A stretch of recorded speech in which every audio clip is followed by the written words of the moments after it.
Marcos capítulo 11. Llegaron de nuevo, versículo 27, llegaron de nuevo a Jerusalén, y cuando Jesús andaba por el templo, se le acercaron los principales sacerdotes, los escribas y los ancianos, y le dijeron: ¿con qué autoridad haces estas cosas? ¿O quién te dio autoridad para hacer esto? Jesús les dijo: yo también os haré una pregunta, respondedmela y entonces os diré con qué autoridad hago estas cosas. ¿El bautismo de Juan era del cielo o de los hombres? Respondedme. Y ellos discurrían entre sí diciendo: si decimos del cielo, él dirá: entonces ¿por qué no le creísteis? Mas si decimos de los hombres. Pero temían a la multitud, porque todos consideraban que Juan verdaderamente había sido un profeta. Y respondiendo a Jesús dijeron: no sabemos. Y Jesús les dijo: tampoco yo os diré con qué autoridad hago estas cosas. Cuando llegamos a esta porción del Evangelio de Marcos, por cierto, una de mis favoritas, nos estamos acercando al final del ministerio terrenal de nuestro Señor Jesucristo. Toda esa tensión que se había acumulado con la clase religiosa de Israel a lo largo de su ministerio estaba a punto de estallar. Y la gota que rebasó el vaso fue la purificación del templo de Jerusalén, que fue el lunes de esa semana, cuando Jesús los acusó de haber convertido la casa de Dios, a los líderes religiosos, los acusó de haber convertido la casa de Dios en una cueva de ladrones. Estos hombres llegaron a la conclusión de que no tenían más alternativa que acabar con Jesús. Y dice en Marcos capítulo 11, versículo 18, inmediatamente después de la purificación del templo, que los principales sacerdotes y los escribas buscaban cómo destruirle, pero le tenían temor a la reacción del pueblo, porque muchos parecían estar fascinados con las enseñanzas de Jesús.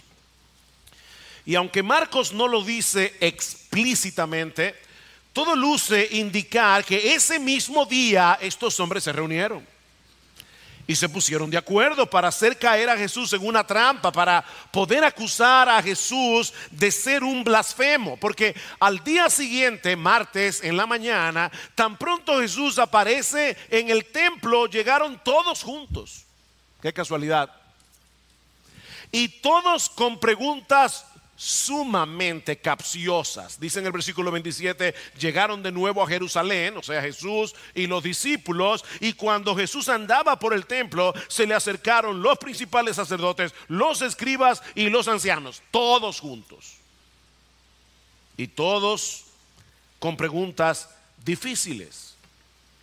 Estos hombres que Marcos menciona en el versículo 27 son los que conformaban el Sanedrín. Era algo así como la Suprema Corte de Israel en aquellos días. Eran hombres que tenían un enorme poder y eran súper sensibles a todo lo que pudiera poner en juego su influencia espiritual y aún política en la nación. En el texto paralelo de Lucas dice que en ese momento Jesús estaba enseñando la palabra. Eso es un detalle interesante. Cuando ellos llegaron, Jesús estaba enseñando la palabra y anunciando el evangelio, dice Lucas. Qué increíble, ¿verdad, hermanos? El más grande predicador en la casa de Dios estaba ese día predicando el mensaje de salvación. Como dice John MacArthur, por un día el templo le perteneció. Por un día era su aula, era su púlpito, era la casa de Dios por un día. Y por un día la verdad resonaría en los patios de aquel templo donde no habían sonado durante cientos de años. La verdad, dice MacArthur, reinaría en el templo por un día. Pero estos hombres no tenían ningún interés en conocer la verdad. Lo único que les interesaba era mantener su posición de influencia. y yo espero que hay algunos aquí que aunque hayan entrado con ese espíritu a este lugar, no salgan así. Personas que no quieren la autoridad de Jesús. Ellos quieren el cielo, pero no quieren la autoridad de Jesús. Personas que al igual que yo, cuando tenía casi 18 años y visité por primera vez una iglesia y oí la palabra, le dije a las personas que estaban allí: yo voy a seguir viniendo, pero que conste que yo nunca me voy a convertir. Hay personas sentadas aquí que tienen ese espíritu, como los fariseos, como los ancianos, como el Sanedrín. La supervivencia de su liderazgo espiritual dependía de acabar con Jesús. No había alternativa. Así que a partir de este momento, Marcos 11, 27 hasta el final del capítulo 12, veremos una serie de confrontaciones donde estos hombres están tratando de incriminar a Jesús con sus propias palabras, una pregunta tras otra, pero sin ningún interés de conocer la respuesta. Su único objetivo era acabar con Jesús. Y eso nos lleva de la mano a la primera parte de la historia, que podemos llamar la confrontación. La confrontación, dice en el versículo 28, que todos esos miembros del Sanedrín rodearon a Jesús y le dijeron: ¿con qué autoridad haces estas cosas? ¿O quién te dio la autoridad para hacer esto? Y probablemente se estaban refiriendo a lo que había sucedido en el templo en el día anterior. ¿Quién te crees que eres para venir a la casa de Dios y sacar de allí a los mercaderes, a los cambistas, que nosotros, la suprema autoridad de Israel, hemos autorizado para estar ahí? ¿Quién eres tú? ¿Quién te crees tú que eres? ¿Dónde están tus credenciales para hacer ese tipo de cosas? En otras palabras, estos hombres le estaban preguntando a Jesús dos cosas. Le estaban preguntando acerca de la naturaleza de su autoridad y le estaban preguntando acerca de la fuente u origen de su autoridad. Ahora, nosotros podemos decir a favor de los miembros del Sanedrín que las dos preguntas eran muy pertinentes. Ellos hicieron dos buenas preguntas. De hecho, cuando alguien se enfrenta con la persona de Jesús y observa con atención todo lo que él hacía, observa con atención todo lo que él decía, tarde o temprano debería preguntarse eso mismo: ¿qué tipo de autoridad es esta? ¿Y cuál es la fuente de esa autoridad? La palabra autoridad tiene que ver con el derecho o libertad de una persona para actuar, para tomar decisiones o para imponerlas sobre otros, aún valiéndose de la fuerza si fuera necesario. Eso es autoridad. O sea, no se trata de poder. Ellos no están preguntando a Jesús: ¿con qué poder tú haces eso? No. No se trata de poder, no se trata de capacidad, se trata de derecho. Una persona puede tener el poder o capacidad de hacer algo, pero no tener la autoridad para hacerlo. En una empresa, por ejemplo, es posible que un empleado tenga una mejor idea que el jefe para mercadear un producto o para llevar a cabo un proceso, pero él no tiene la autoridad de implementarlo. El jefe sí. Él tiene la capacidad, pero no tiene la autoridad. También puede darse el caso contrario: un hombre puede tener autoridad, pero no puede hacerla valer. Y eso es muy común. Los padres tienen autoridad sobre los hijos mientras dependan de ellos, mientras vivan bajo su techo. Pero mis hermanos, ¿no es verdad que en muchos hogares los padres no pueden ejercer esa autoridad? ¿No es verdad, mis hermanos, que en muchos hogares son los hijos los que mandan? Así que se puede tener autoridad sin poder, se puede tener poder sin autoridad, pero en el caso de Jesús, él tenía las dos cosas, y en un grado superlativo. Y eso fue más que evidente durante todo su ministerio.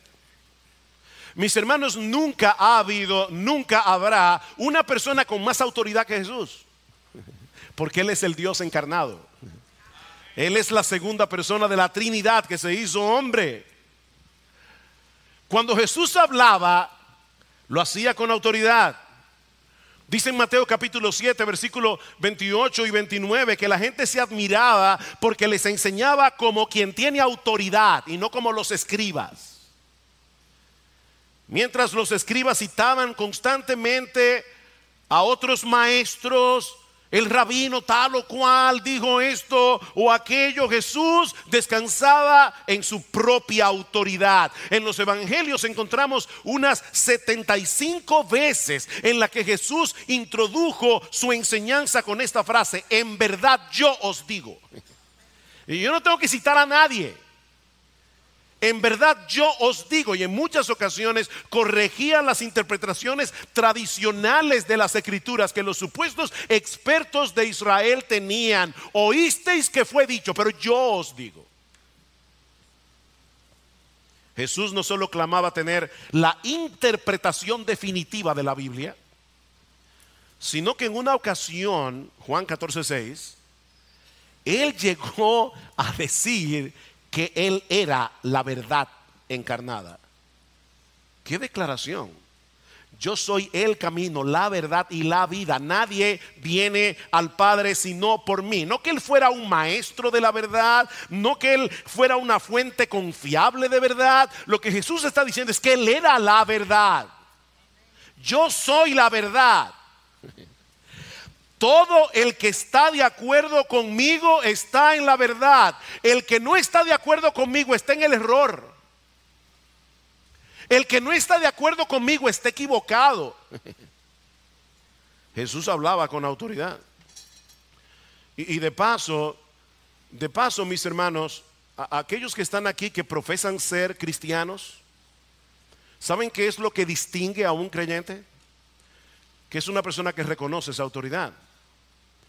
Y cuando un predicador se para en el púlpito a predicar la palabra de Dios, él está hablando con autoridad, porque él no está hablando con su autoridad. Yo no tengo autoridad. La Biblia tiene autoridad porque es la palabra de Dios. Y cuando la palabra de Dios es fielmente expuesta y mi corazón engañoso comienza a argumentar con la Biblia, yo tengo que decirme a mí mismo: no sea Dios veraz y todo hombre mentiroso, incluyéndote a ti mismo. Jesús hablaba con autoridad, pero Él también decía tener autoridad para perdonar pecados. ¿Recuerdan cuando bajaron al paralítico en Marcos capítulo 2 por el techo y Jesús le dijo: yo te perdono tus pecados, yo te perdono tus pecados? Y los fariseos se preguntaron: ¿y qué autoridad cree que este hombre que tiene, que él cree que puede perdonar pecados? Solo Dios puede perdonar pecados. Y es verdad, solo Dios puede perdonar pecados. Pero Jesús le decía a las personas: vete, hija mía, yo te perdono, yo te perdono. Él decía tener autoridad para perdonar pecados. Jesús decía tener autoridad para decidir el destino final de las personas. Wow.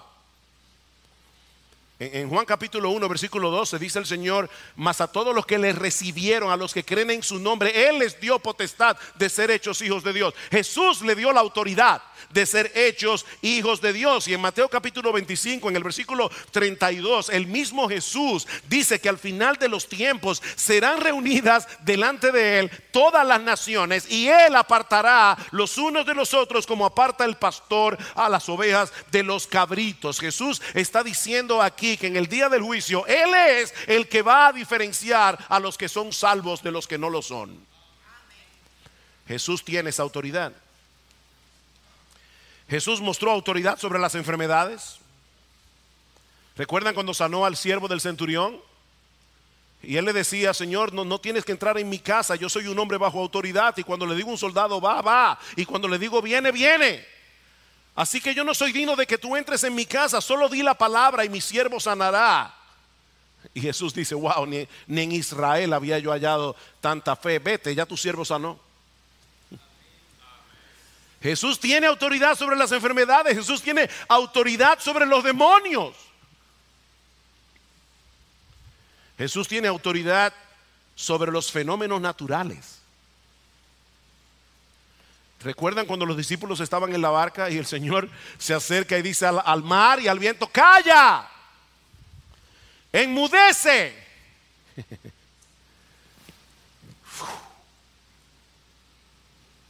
Todo se calmó. Y los discípulos se preguntaron: ¿y qué hombre es este? Que hasta los vientos y el mar lo obedecen. Jesús era un hombre con autoridad. Durante su ministerio nunca pidió permiso. Nunca pidió permiso a ninguna autoridad terrenal para hacer absolutamente nada. Jesús nunca consultó con los fariseos, ni con los escribas, ni con los rabinos. Él no le preguntaba a nadie. Él decía una y otra vez que todo lo que él hacía, todo lo que él decía, estaba en perfecta consonancia, en perfecta armonía con la voluntad y la autoridad de su Padre Celestial. Yo solo le respondo a una autoridad: a mi Padre que está en los cielos. Jesús llegó a decir incluso que él tenía autoridad para enviar al Espíritu Santo, la tercera persona de la Trinidad. Dice: yo tengo autoridad para eso. En Juan capítulo 15 versículo 26 le dice a los discípulos: pero cuando venga el Consolador, a quien yo enviaré del Padre, yo os enviaré del Padre, el Espíritu de verdad, el cual procede del Padre, pero que yo voy a enviar, él dará testimonio acerca de mí. Wow, esas son palabras mayores. Yo soy el que voy a enviar al Espíritu Santo para que él dé testimonio acerca de mí. De manera, mis hermanos, que estas dos preguntas que plantearon los miembros del Sanedrín eran muy pertinentes. ¿Cuáles son tus credenciales para hacer todo lo que haces? Para enseñar todo lo que enseñas. ¿De dónde viene esa autoridad? El problema es que ellos no estaban interesados en conocer la respuesta. Lo que ellos querían era atrapar a Jesús. Era atrapar a Jesús. Ellos esperaban que Jesús les respondiera francamente: mi autoridad viene del Padre. Yo no necesito vuestra autorización porque a mí me autorizó Dios. Mi autoridad viene del cielo directamente. Y por supuesto, si Jesús hubiera dicho eso, lo hubieran acusado de blasfemia y lo hubieran llevado a la muerte. Ahí estaba la trampa. Ahora, hacer caer a Jesús en una trampa es imposible. Es imposible. A Jesús nadie lo agarra desprevenido. Si algo aprendemos en los evangelios es que Jesús siempre estaba en control. Aún cuando estaba bajo ataque, aún en medio de las trampas más astutas, Jesús siempre estaba en control. Y eso nos lleva a nuestro segundo encabezado. Ya vimos la confrontación. Veamos ahora en segundo lugar la prueba de fuego. Versículo 29. Jesús le dijo: yo también os haré una pregunta. Respondedmela y entonces os diré con qué autoridad yo hago estas cosas. Genial. En vez de caer en la trampa, de repente el Señor los pone entre la espada y la pared. Dígame una cosa: ¿el bautismo de Juan era del cielo o era de los hombres? En otras palabras, ¿era Juan un verdadero profeta o un individuo común y corriente que le dio de repente con predicar y bautizar? Yo le decía al principio que este es uno de mis pasajes favoritos de Marcos.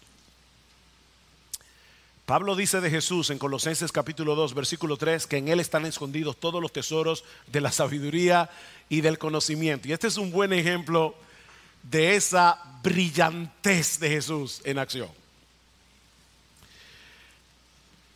Esta respuesta fue genial.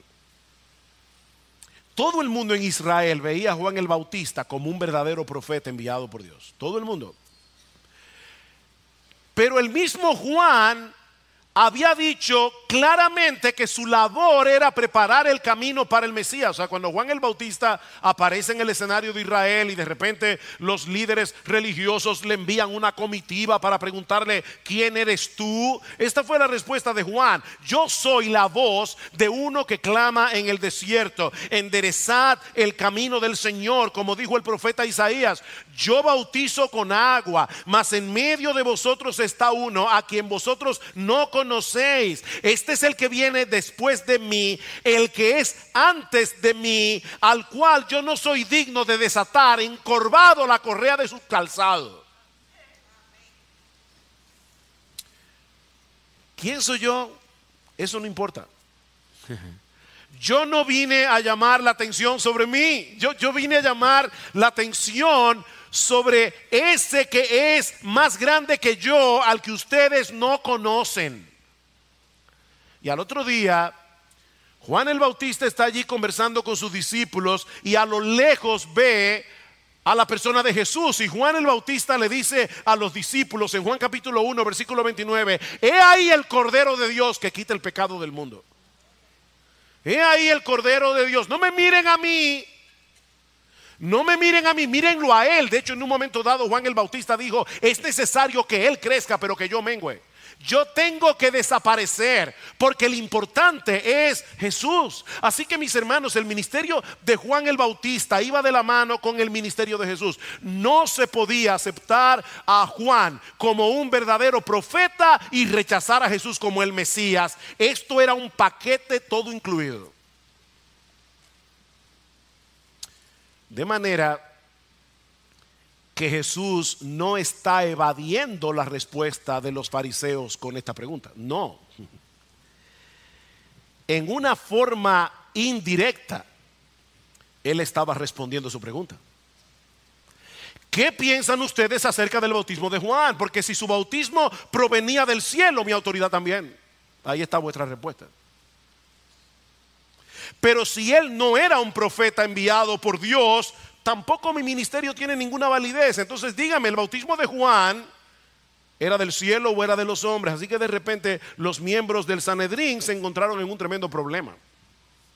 Dice en el versículo 31: y ellos discurrían entre sí. Como eso es una palabra muy fina, lo que quiere decir es que ellos dijeron: time out. Alto la acción. Chicos, vamos a hablar. Tenemos un problema. Houston, we have a problem. Ahora, esto es increíble de verdad, porque los miembros del Sanedrín estaban bien divididos. Bien divididos. En el Sanedrín los sacerdotes estaban por un lado, los escribas y los fariseos estaban por el otro. Eran dos bandos irreconciliables. Y ahora están juntitos, dialogando, porque tenían un problema común. Jesús era el problema. Tenían un problema común. Así que ellos deciden apartarse por un momento para ponerse de acuerdo en la respuesta. Eran ellos ahora los que estaban en la silla caliente. Porque si decían que el bautismo de Juan era del cielo, Jesús les iba a decir: y entonces, ¿por qué no le creísteis?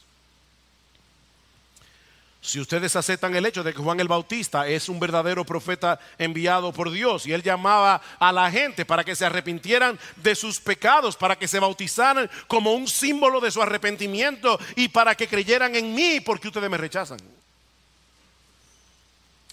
¿Por qué rehúsan aceptarme como el Salvador de los pecadores? si admitían el bautismo de Juan como algo que venía del cielo, ellos se estaban incriminando a sí mismos por no creer en Jesús. Pero tampoco podían decir que el bautismo de Juan era de los hombres, porque iban a tener un serio problema con toda esa gente. Dice en el versículo 32, porque todos consideraban que Juan verdaderamente había sido un profeta. En el texto paralelo, en Lucas capítulo 20, versículo 6, dice que ellos tenían temor de que el pueblo los apedreara porque estaban persuadidos de que Juan era un profeta. En otras palabras, lo que ellos están diciendo es: si nosotros decimos que el bautismo de Juan era de los hombres, el cargo de blasfemia será contra nosotros por haber desacreditado a un verdadero profeta de Dios. ¿Ven el problema?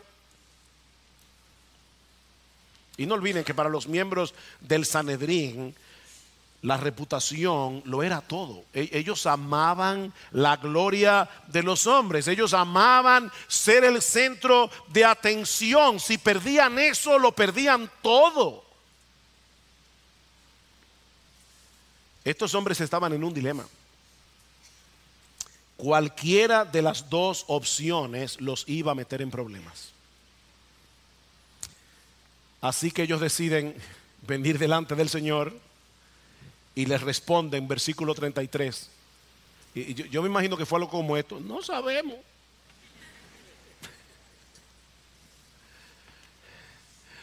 No sabemos. Ahora, esa tampoco fue una salida fácil, porque ¿cómo es posible que estos hombres, los miembros del Sanedrín, que estaban supuestos a velar por la vida espiritual de la nación, los expertos en asuntos religiosos, ahora digan no tener ninguna opinión con respecto al bautismo de Juan? Los super omniscientes, fariseos y escribas, ahora dicen que no saben. La aparición de Juan el Bautista en el río Jordán había causado un tremendo revuelo en la nación de Israel. Y ellos no habían podido evaluar en todo ese tiempo si Juan era un verdadero profeta o un loco que había aparecido de repente predicando y bautizando.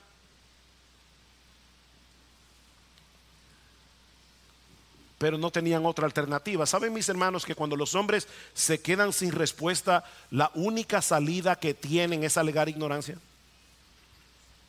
De hecho, es el caso de los agnósticos. Cuando yo escribía artículos en el periódico, una vez me escribió un agnóstico y estaba súper molesto por algo que yo había dicho.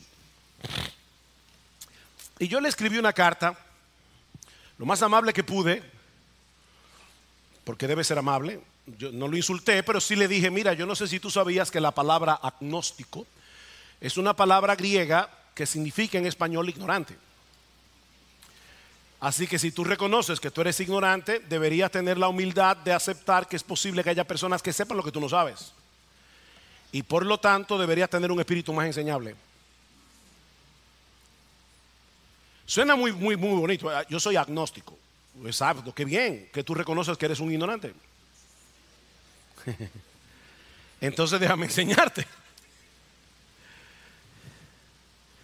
No, pero el agnóstico ni sabe ni quiere saber. Él ni sabe ni quiere saber. Esa es la acusación de Pablo en el capítulo 1 de su carta a los Romanos. Pablo dice: Dios ha dejado en la creación suficientes pruebas de su existencia y ha dado al hombre la capacidad de interpretar correctamente esas evidencias, pero el hombre en su rebeldía ha decidido suprimir la verdad para no tener que reconocer que Dios es Dios. Yo no sé. Hacerse el tonto. Yo no sé.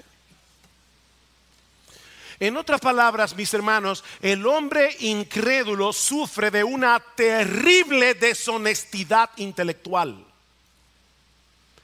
El hombre incrédulo sufre de una terrible deshonestidad intelectual. Ninguna argumentación lo convence. No porque el argumento sea débil, no porque el argumento sea ilógico, sino porque él se resiste a ser convencido. Así que no tiene más alternativa que negar lo que es evidente. Estos líderes religiosos en Israel alegaban ignorancia, no por humildad. No es que eran tan humildes, no. No, ellos alegaban ignorancia para no tener que enfrentar la realidad de que el bautismo de Juan era del cielo y que Jesús era el Mesías. Su problema no era que no supieran la respuesta, su problema era que no querían saberla. Ese era su problema. Pero mi amigo, déjame decirte algo, la deshonestidad intelectual tiene consecuencias. La deshonestidad intelectual tiene consecuencias y eso nos lleva a nuestro tercer y último encabezado. Ya vimos la confrontación, ya vimos la prueba de fuego, veamos ahora las palabras de condenación. Versículo 33 una vez más, respondiendo a Jesús, dijeron, no sabemos, y Jesús dijo, tampoco yo os diré con qué autoridad hago estas cosas. En otras palabras, ya que ustedes tomaron la decisión de ir en contra de toda evidencia, ya que decidieron resistir a la verdad, no tiene caso seguir argumentando con ustedes. Se acabó. Se acabó. No tengo nada más que decirles acerca de esto. Se acabó. Mi amigo, déjame decirte algo. Jugar con la verdad es peligroso. Y de verdad, yo digo esto con el corazón en la mano, sobre todo a jóvenes que probablemente nacieron en esta iglesia, jóvenes que se han criado aquí, jóvenes que domingo tras domingo, tras domingo, tras domingo escuchan la palabra de Dios predicada, la verdad de Dios revelada en su palabra. Joven, te lo digo con el corazón en la mano, jugar con la verdad tiene un precio.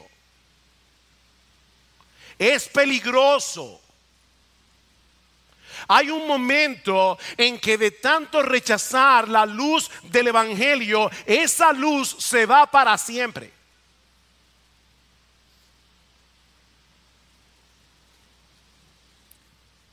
La deshonestidad de estos hombres tuvo consecuencias. Tuvo consecuencias. Ellos decidieron rechazar la oportunidad que se les dio. Yo no puedo ser dogmático con lo que voy a decir ahora, pero yo sospecho que detrás de la pregunta de Jesús había una intención evangelística. Yo sospecho que detrás de la pregunta de Jesús había una intención evangelística. Piensen en esto, mis hermanos. El Señor conoce el corazón de los hombres. Jesús pudo haberles dicho desde el principio que todos ellos eran unos hipócritas, que ellos no querían conocer la verdad y por lo tanto no tengo nada que decirles. Jesús hubiera podido rehusar hablar con ellos desde el principio, pero no lo hizo. Y la pregunta es ¿por qué? Bueno, Marcos no lo dice, pero yo creo que podemos aventurarnos a decir dos cosas con respecto a esto. Por un lado, es posible que el Señor haya querido exponer a estos hombres delante del pueblo para hacerles ver que eran falsos maestros, que eran ciegos tratando de guiar a otros ciegos. Pero es posible también que Él haya tratado de exponer su pecado delante de sus propias conciencias. Es posible que Jesús haya querido hacerles ver su deshonestidad intelectual para que se arrepintieran y creyeran.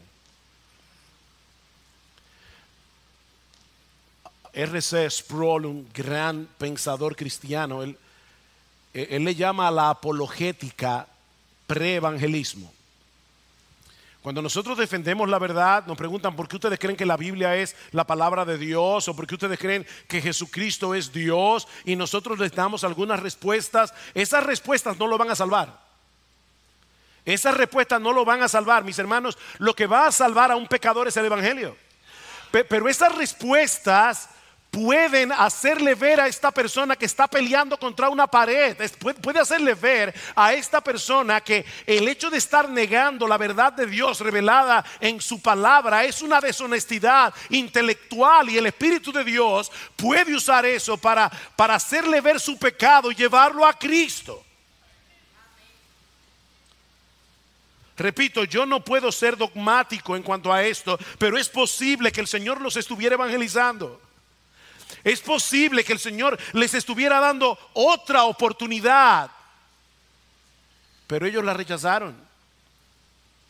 Ellos endurecieron su corazón, y la verdad encarnada decidió dejarlos en su justa condenación.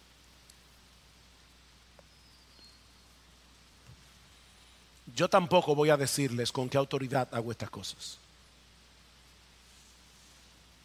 No vale la pena seguir argumentando. No vale la pena darles una respuesta. Ustedes han tomado la decisión de permanecer en incredulidad, y en incredulidad morirán.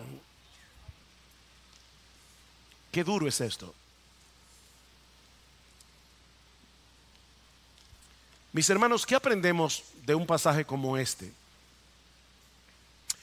Yo creo que aprendemos muchas cosas, pero voy a limitarme a dos aplicaciones a modo de conclusión. En primer lugar, este pasaje nos enseña que Cristo siempre está en control. Cristo siempre está en control, aún en medio de los ataques más severos, en medio de las circunstancias más difíciles. Es más que evidente en este pasaje que desde el principio Jesús estaba en control. Y mis hermanos, eso debe ser de mucho aliento para nosotros hoy. Toda autoridad me ha sido dada en el cielo y en la tierra, dice el Señor. Por tanto, id y haced discípulos a todas las naciones, bautizándolos en el nombre del Padre y del Hijo y del Espíritu Santo, enseñándoles que guarden todas las cosas que yo os he mandado. Y he aquí yo estoy con vosotros todos los días hasta el fin del mundo. Lleven el evangelio hasta lo último de la tierra, porque yo soy la autoridad suprema del universo, y yo prometo estar con ustedes todos los días hasta el fin del mundo. Jesús está en control. Él tiene la autoridad. Queridos hermanos, independientemente de los ataques y aflicciones que nosotros tengamos que enfrentar en este mundo caído, nosotros estamos en las manos de un Dios que todo lo gobierna, desde la cosa más pequeña hasta la cosa más grande. Dice Pablo en Efesios capítulo 1 versículo 21 que nuestro Señor Jesucristo fue resucitado de los muertos y está sentado a la diestra de Dios en los lugares celestiales, sobre todo principado y autoridad y poder y señorío. Ese es nuestro Señor. Él es Rey de reyes. Él es Señor de señores. Nada ni nadie podrá impedir su triunfo final y definitivo sobre las huestes del mal. Y ¿saben qué, mis hermanos? Cuando Él regrese en gloria y se siente en su trono, nosotros nos sentaremos y reinaremos con Él por los siglos de los siglos. Qué gozo es tener un Salvador como Jesús. Pero también aprendemos de este pasaje que es imposible permanecer neutrales ante la persona de Jesús. Es imposible permanecer neutrales ante la persona de Jesús. Mi amigo, déjame decirte algo. Tarde o temprano todos tenemos que lidiar con la pregunta que plantea este pasaje: ¿qué clase de autoridad es la que tiene este hombre? ¿De dónde viene esa autoridad? Déjame decirte algo, mi amigo. Hay muchas cosas en la vida que tú puedes darte el lujo de ignorar. Hay un montón de cosas que yo no entiendo cómo es que pasan, y probablemente me muera sin saberla. Mandas un WhatsApp, envías una foto, y si no me diga que los números binarios, qué sé yo, que yo no entiendo eso, y llega al otro lado del planeta. Yo lo seguiré usando el celular hasta el final de mi vida, pero yo no voy a entender eso. Y ¿sabes qué? no importa que no lo entienda, no me voy a morir por eso. Yo no sé cómo es que la vaca come hierba verde y produce leche blanca. Yo no entiendo eso. Mi amigo, hay muchas cosas que tú no tienes que saber, pero esta no es una de ellas. Esta no es una de ellas. ¿Quién es Jesús? ¿Quién es Jesús? Porque no son muchas las opciones. No son muchas las opciones. Dice C.S. Lewis, el autor de las Crónicas de Narnia: no se puede aceptar a Jesús como un gran maestro religioso y al mismo tiempo rechazarlo como la suprema autoridad de tu vida. Eso no se puede. No se puede. Dice Lewis: podéis hacerle callar por necio, podéis escupirle y matarle como si fuera un demonio, o podéis caer a sus pies y llamarle Dios y Señor, pero no salgamos con insensateces paternalistas acerca de que Él fue un gran maestro moral, porque Él no nos dejó esa alternativa.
Mi amigo, tú te estás enfrentando con el mismo dilema de los líderes religiosos de Israel. ¿Cuál es tu conclusión acerca de Jesús? ¿Vas a hacerlo callar como un necio? ¿Vas a escupirlo en la cara como un demonio? ¿O vas a caer postrado ante sus pies reconociendo que Él es Rey de Reyes y Señor de Señores?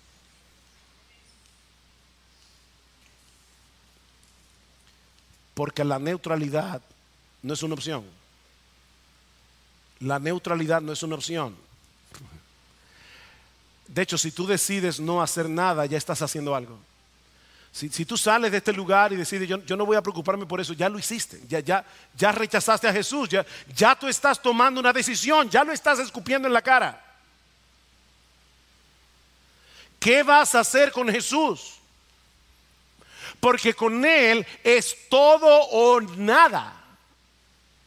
Todo o nada. De paso, aquí hay dos grupos de personas solamente. Dos grupos: los que aceptan la autoridad de Jesús, los que no aceptan la autoridad de Jesús. Pero también hay un grupo más peligroso, y son los que dicen aceptar la autoridad de Jesús, pero no hacen lo que Él dice. Claro, eso no son una tercera opción, porque están en el segundo grupo de los que no aceptan la voluntad de Jesús. El problema es que ellos creen que sí. Y por eso Cristo tuvo que decirle a un grupo de personas: ¿por qué me llamáis Señor, Señor y no hacéis lo que yo digo? ¿Por qué cuando se predica la palabra en el púlpito, esa palabra no marca tu vida? ¿Por qué tú estás aquí sentado diciendo que tú eres cristiano, escuchas la palabra de Dios domingo tras domingo, domingo tras domingo, pero te entra por un oído y te sale por el otro? ¿Tú crees?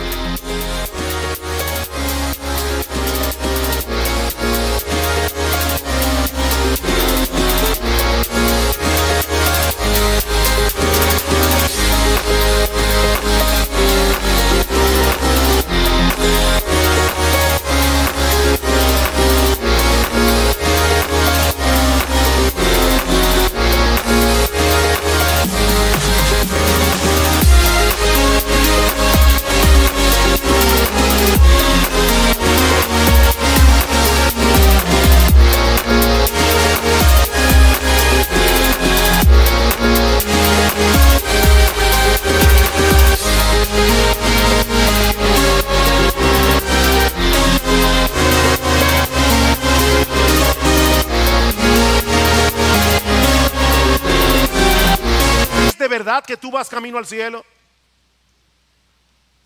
Porque un día profesaste ser cristiano.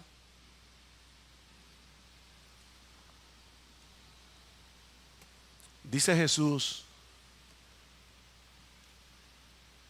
hacen lo que yo digo y con eso mostrarán que sois verdaderamente mis discípulos.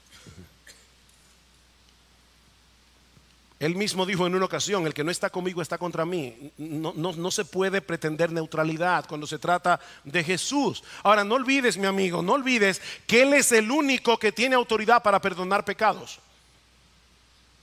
No olvides que Él es el único que tiene autoridad para decidir el destino eterno de los hombres. Cristo dijo en una ocasión en Juan capítulo 5 versículo 21, como el Padre levanta a los muertos y le da vida, así también el Hijo a los que quiere da vida. A los que quiere da vida, porque el Padre a nadie juzga, sino que todo el juicio ha dado al Hijo, para que todos honren al Hijo como honran al Padre. El que no honra al Hijo no honra al Padre que lo envió. Ese es Jesús. Todo o nada.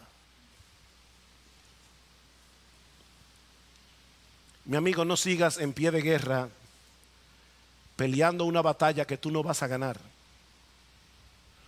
No sigas en pie de guerra peleando una batalla que es imposible de ganar. Mi amigo, levanta aquí ahora, en esta mañana, levanta tu bandera blanca de rendición. Acepta el hecho incontrovertible de que hay un solo Dios, hay un solo soberano que puede salvar y perder, y no eres tú.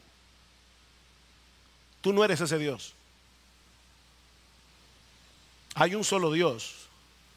Y hay un solo mediador entre Dios y los hombres, Jesucristo hombre, dice Pablo. No menosprecies el privilegio que Dios te está dando hoy de escuchar su palabra. No lo menosprecies. Humíllate ante Dios. Reconoce tu pecado. Acepta por medio de la fe su oferta de perdón en Cristo y serás salvo. Serás salvo, mi amigo. No hay mayor desgracia que ser esclavo de tu propio yo. ¿De verdad tú crees que tú eres libre por ser libre de Jesús? No. No, eso es una ilusión. Tú eres un esclavo de tu pecado, tú eres un esclavo de tu propio yo. Y sabes que no hay una bendición más grande que ser un siervo voluntario de nuestro gran Dios y Salvador Jesucristo. La supuesta autonomía del hombre no es otra cosa que una terrible esclavitud. La verdadera libertad le pertenece únicamente a los siervos voluntarios de Jesús. Su autoridad es liberadora.